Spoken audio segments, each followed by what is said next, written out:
মেয়েরা জুমার দিন কিভাবে জোহরের নামাজ আদায় করবেন? পিরিয়ড অবস্থায় আপন মৃত ব্যক্তিকে দেখতে পারবো? বিয়ের সময় কনেকে যে সোনা বা রূপা গহনা দেওয়া হয় সেটা কি মহানার মধ্যে গণ্য হবে? নামাজে দীর্ঘ সিজদার কারণে কপালে কালচে দাগ হওয়া কি ভালো লক্ষণ? কোন নারীর স্বামী মারা গেলে সে কি নাকফুল পড়তে পারবে? রুকুতে যদি ভুলে সিজদার তাসবিহ পড়ে ফেলি এবং তা যদি পরে মনে পড়ে তাহলে করণীয় কি? মেয়েদের মুখের ঠোঁটের উপরের লোম উঠানো কি জায়েজ আছে? দুধ ভাইকে কি বিয়ে করা যাবে? স্ত্রী যদি পরকিয়া করে তাহলে কি করা উচিত? অনেকে বলে বাপের সম্পত্তি মেয়েরা নিলে নাকি তাদের সুখ হয় না, এটা কতটুকু সঠিক? আমার ছোট বাচ্চাদের অনেক সময় মিথ্যা বলি, এতে কি গুনাহ হবে? তো আর বিলম্ব না করে চলুন আমরা প্রবেশ করি প্রশ্ন উত্তরের আলোকিত ভুবনে। হামিদা হোসেন আপনি লিখেছেন, পিরিয়ড অবস্থায় আপন মৃত ব্যক্তিকে দেখতে পারবো? দেখতে পাবেন, কোনো অসুবিধা নেই। পিরিয়ড হলে যে আপনার আপন ব্যক্তিকে দেখা যাবে না এমন কোনো কথা নেই। আবু বকর সিদ্দিক আপনি লিখেছেন, মামা শ্বশুর চাচা শ্বশুর সাথেও কি মহিলারা পর্দা করতে হবে? জি, মামা শ্বশুর চাচা শ্বশুরের সাথেও পর্দা করতে হবে, কারণ তারা আপন শ্বশুর নন। সাইফুল ইসলাম লিখেছেন, রুকুতে যদি ভুলে সিজদার তাসবিহ পড়ে ফেলি এবং তা যদি পরে মনে পড়ে তাহলে করণীয় কি? তেমন কোনো করণীয় নেই। খেয়াল রাখতে হবে সামনে থেকে যে সিজদা এবং রুকুতে নবী করিম সাল্লাল্লাহু আলাইহি সাল্লামের তাসবিহর ভাষ্য ভিন্ন ভিন্ন ছিল, বিধায় সেই বিষয়গুলো খেয়াল রেখে করব, কিন্তু কখনো উলটপালট হয়ে গেলে তাতে সালাতের কোনো ক্ষতি হবে না, সালাত হয়ে যাবে ইনশাআল্লাহ বিদিনিল্লাহ। এরপরে এমনি রাজু আপনি লিখেছেন, অনেকে বলে বাপের সম্পত্তি মেয়েরা নিলে নাকি তাদের সুখ হয় না, এটা কতটুকু সঠিক? এটা পুরাটাই পুরুষ শাসিত সমাজে আপনার পুরুষদের বানানো ফতোয়া, যে ফতোয়ার কোনো ভিত্তি কোরআন হাদিসে কোথাও পাওয়া যায় না, বরং এটা বোনদের সম্পদ আত্মসাৎ করার জন্য শয়তানের শিখিয়ে দেওয়া টোপ। বাপের সম্পত্তি দিয়ে ছেলে লাভবান হতে পারবে, কিন্তু মেয়ে নিলে বরকত হবে না। ব্যাপারটা এরকম হয়ে গেল যে পাওনাদারকে আপনি বললেন, ভাই আপনি পাওনা টাকা নিলে কিন্তু আপনি শেষ হয়ে যাবেন, আমার কাছে থাকলে ঠিক আছে সেটা। তো এটা এক ধরনের ভাওতাবাজির কোনো ভিত্তি নেই।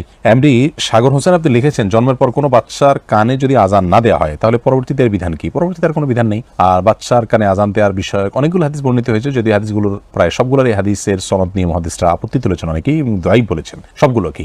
সৌদি আরবের সাবেক গ্র্যান্ড মুফতি বিন বাজ রাহিমাহুল্লাহ তিনি তার এক ফতোয়াতে উল্লেখ করেছেন, যদিও সবগুলো দায়ীফ, কিন্তু সবগুলোকে একত্র করলে মোটামুটি আমলযোগ্য হয়, বিধায় শিশুর মৃত্যুর জন্মের পর তার কানে আজান এবং একত্রের বিষয়টি মোটামুটি প্রমাণিত বলা যায়। কিন্তু এটা যদি না করা হয় তাহলে সেক্ষেত্রে কোনো গুনাহ হবে না, বা পরবর্তীতে করতে হবে বিষয়টা এরকম নয়।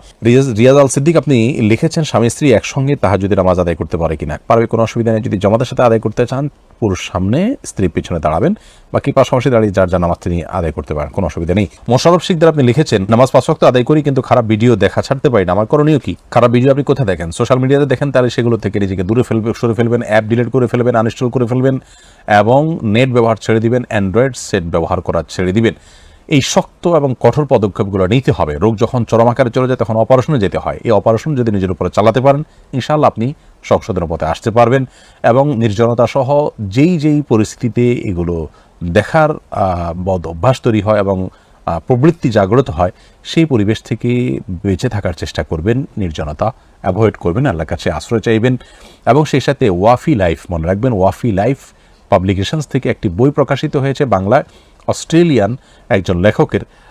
সেই বইটি পড়লে ইনশাআল্লাহ বিদিনিল্লাহ এই জাতীয় এডিকশন থেকে আপনি বেঁচে থাকতে পারবেন। বইটি অত্যন্ত ভালো এবং আপনার দারুণ কিছু টিপস দেওয়া হয়েছে। যিনি লিখেছেন তিনি কোনো মুসলমান নন, কিন্তু বইটি অসাধারণ এবং এই জন্য খুব বেশি আপনার উপযোগী। তাসলিমা আমরা আপনি জানতে চেয়েছেন, আমার ছোট বাচ্চাদের অনেক সময় মিথ্যা বলি, এতে কি গুনাহ হবে? অবশ্যই গুনাহ হবে। বাচ্চাদের সাথে মিথ্যা বলা জায়েজ নয়, বড়দের সাথে যেমন না জায়েজ, বাচ্চাদের সাথে তেমন না জায়েজ। বাচ্চাদের সাথে মিথ্যা কথা বললে তাদের সাথে আপনি প্রতারণা করলেন, আবার মিথ্যা কথা বললেন এবং তারা এখান থেকে মিথ্যা শিখবে, মিথ্যা তাদের কাছে স্বাভাবিক মনে হবে, এজন্য এটি তাদের সঙ্গে করা জায়েজ নয়। এরপরে ফারুক আহমেদ খান আপনি লিখেছেন, বিয়ের সময় কনেকে যে সোনা বা রূপা গহনা দেওয়া হয় সেটা কি মহানার মধ্যে গণ্য হবে?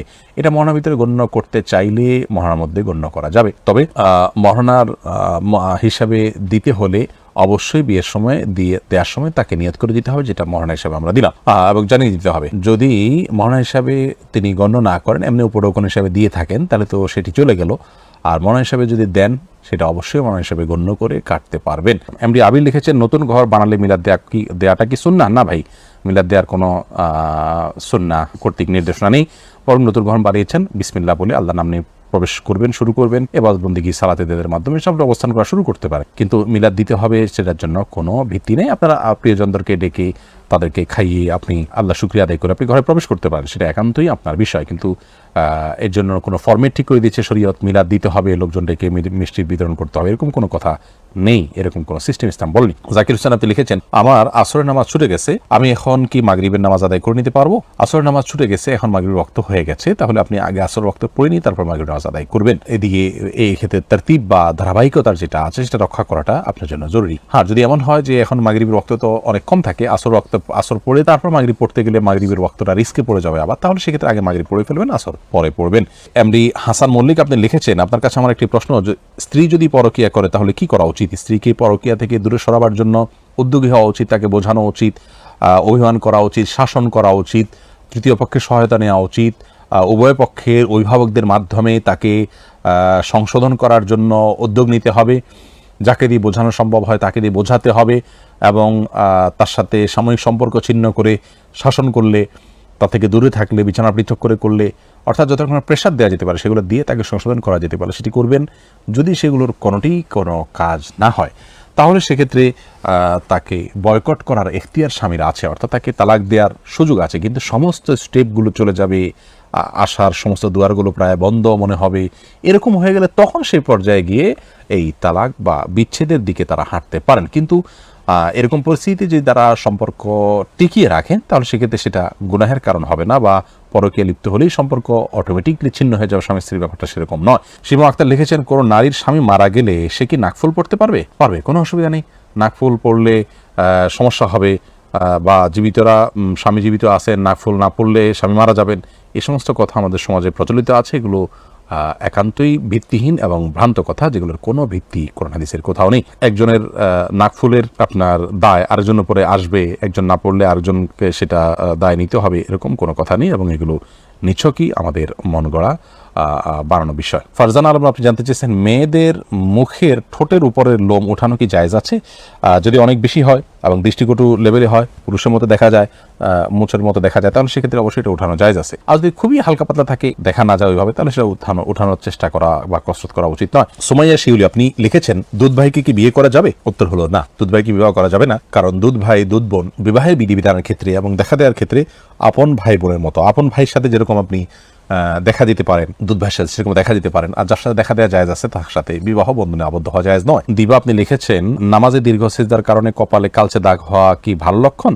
নামাজে সিজদা দিতে দিতে কপালে দাগ হয়ে গেলে সেটা ভালো যে সিজদা দিতে দিতে দাগ হয়েছে, কিন্তু এটা অনেকের চামড়া বা ত্বকের সমস্যা থাকার কারণেও হয়।